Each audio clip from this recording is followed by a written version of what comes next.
For years, I lived in a world most Christians never see. I sat in secret meetings where witches and Satanists gathered, and in those rooms, we did something that would shock you. We laughed at believers who prayed. Not because prayer has no power, but because most of those prayers never even reached the throne of God.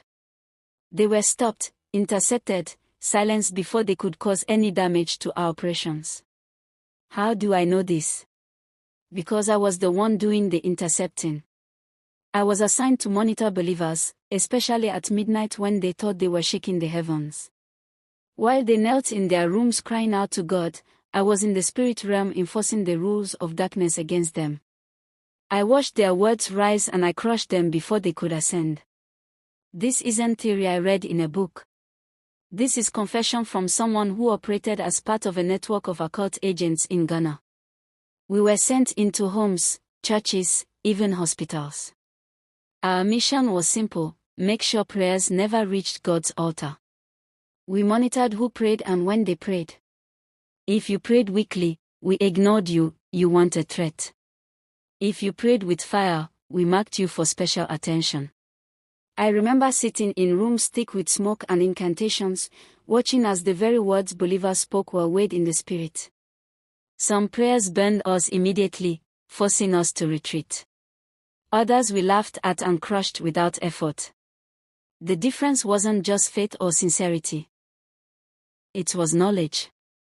Believers who didn't understand spiritual laws were easy prey, no matter how loud they prayed or how long they stayed on their knees. Midnight prayer is one of the most powerful weapons a believer possesses. But it's also the most targeted by the kingdom of darkness. That's why I'm exposing the 4 major laws we enforce to stop prayers from rising. These aren't abstract principles. These are the actual strategies we use to neutralize intercession and keep heaven's door shut against even the most dedicated prayer warriors. Law 1: the law of atmosphere. Prayers don't just float up to God on their own.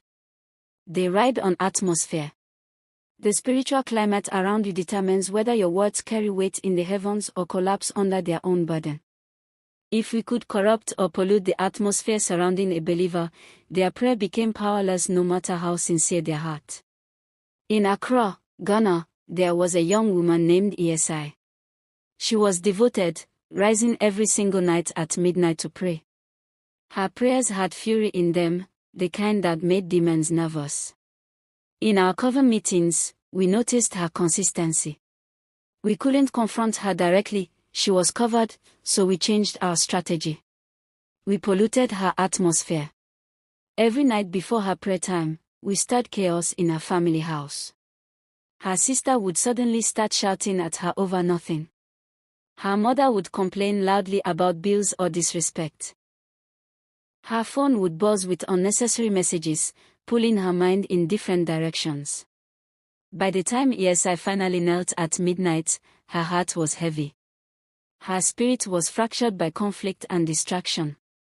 She still prayed, but her words carried no fire. The atmosphere around her had been poisoned, and prayer without the right atmosphere is like trying to fly with broken wings. In Kumasi, Ghana, a man named Kwame Mensah led midnight intercession at his small church. He was stubborn, disciplined, dangerous to our assignments. So we were sent to corrupt the environment around him. We manipulated the physical realm to disrupt the spiritual. Suddenly, every time he began to pray, loud music would blast from a nearby bar. Dogs would bark uncontrollably outside his window. Neighbors would erupt into violent arguments at exactly midnight. Kwame's prayers grew shorter. He became tired, frustrated, inconsistent. The law of atmosphere worked. His words no longer ascended with power because the environment had become hostile. He was praying into chaos, and chaos doesn't carry prayers, it buries them. Law 2: the law of agreement. In the spirit realm, agreement amplifies power. When you agree with something, you give it authority over you. We knew that if we could force believers into agreement with fear, sin, or bitterness before midnight, their prayers would lose all authority. They would be praying against themselves without even knowing it. In Cape Coast, Ghana, there was a student named Adwa who prayed faithfully at midnight in her hostel room. She was consistent, focused, determined. But before she prayed, we manipulated her through dreams, vivid, immoral dreams that left her feeling dirty and ashamed. During the day, we tempted her into secret sin, small compromises she thought didn't matter. Each time she fell, it became a spiritual agreement against her own prayers. At night when she knelt to intercede, we stood in the courts of the Spirit and invoked the covenant of her sin as evidence. Heaven turned silent. Not because God stopped loving her, but because she had unknowingly agreed with our side. Her sin became a legal claim we used to block her access. Agreement is a law, and we used it ruthlessly. In Tokorodi, Ghana, there was a fisherman named Kojo, a stubborn prayer warrior. No matter how many attacks we launched, he prayed harder. So we changed tactics. We used his own anger against him. Before midnight, his neighbor would deliberately insult him, mocking his faith and his livelihood.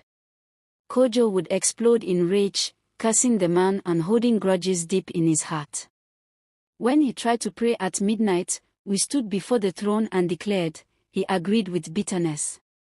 He opened the door to hatred. That bitterness nullified his prayer fire. He was asking God to fight his battles while harboring unforgiveness. The law of agreement turned his own emotions into chains that kept his prayers grounded. Law 3, the law of substitution. Sometimes we couldn't stop a prayer, so we redirected it. If we couldn't block the arrow, we changed the target. This is called substitution, and it's one of the most deceptive laws in spiritual warfare. The believer feels victorious, but their prayer never hit the intended mark. In Tima, Ghana, there was a pastor named Reverend Kofi Aje. Every midnight, he rose to pray against witchcraft in his community. His prayers were fierce, specific, relentless. But we applied substitution. While he thought he was binding witches and dismantling altars, we quietly redirected his prayers into confusion over his finances. His words were powerful, but they were hitting the wrong target. Reverend Kofi grew poorer. Bills piled up. His church struggled. He became frustrated and discouraged, thinking he was losing the battle. But the truth was worse, he wasn't even fighting the battle he thought he was fighting. His church collapsed not because his prayers were weak, but because we swapped the target in the spirit realm. Substitution makes you swing hard at shadows while the real enemy operates untouched. In Sekondi, Ghana, a young nurse named Abina prayed every midnight for her sick father. She was desperate, faithful, pouring her heart out in intercession. We couldn't stop her prayers, they were too pure, too filled with love. So we substituted them. Instead of covering her father, her words were redirected to strangers in distant lands. She would wake up feeling victorious, sensing that she had prayed through. But her father's health continued to decline. Abina never understood why her prayers seemed useless. She questioned her faith, wondered if God was listening. The tragedy was that God heard every word. But those words never reached the assignment she intended. Substitution made her intercession irrelevant to her true burden, and she suffered in confusion while we celebrated in darkness. Law 4, the law of timing. Midnight prayers are dangerous to us because they strike at the gates of time. There is spiritual authority in that hour, a legal window where heaven and earth align in unique ways. If we could delay or misalign a believer's timing, even by minutes, their prayers became powerless. Timing isn't just important, it's everything. In Sanyoni, Ghana, there was a trader named Yahuva to wake every night at midnight to pray. Her intentions were sincere, her heart was right. But every time midnight approached, we attacked her body with sudden, overwhelming sleep. She would wake at 2 or 3 in the morning, tired and ashamed. She still prayed, but the gates of midnight had closed. The law of timing had robbed her prayer of its impact. Spiritual gates open and close. Demons know this. They guard those gates with precision. When Ya prayed after the gate closed, her words echoed into empty space. She felt defeated, wondering why her consistency didn't bring breakthrough. The answer was simple. She was praying at the wrong time. In Ho, Ghana, a choir leader named Miriam rose daily to intercede for her church. She was faithful, committed, powerful when she connected with God at exactly midnight. We knew her prayers were fire at that hour, so we sent distractions to delay her. Sudden stomach pains would grip her. Midnight phone calls would interrupt her preparation. Unexplained thirst or hunger would force her out of position. She would waste 30 minutes battling her body, praying at 1 in the morning instead of midnight. By then, the demonic altars we had built were already reinforced. The hour had passed. Her prayer became an echo instead of a hammer. Timing turned a warrior into a spectator, and she never understood why her intercession felt so dull. These are the laws we enforced in darkness. The law of atmosphere. The law of agreement. The law of substitution. The law of timing.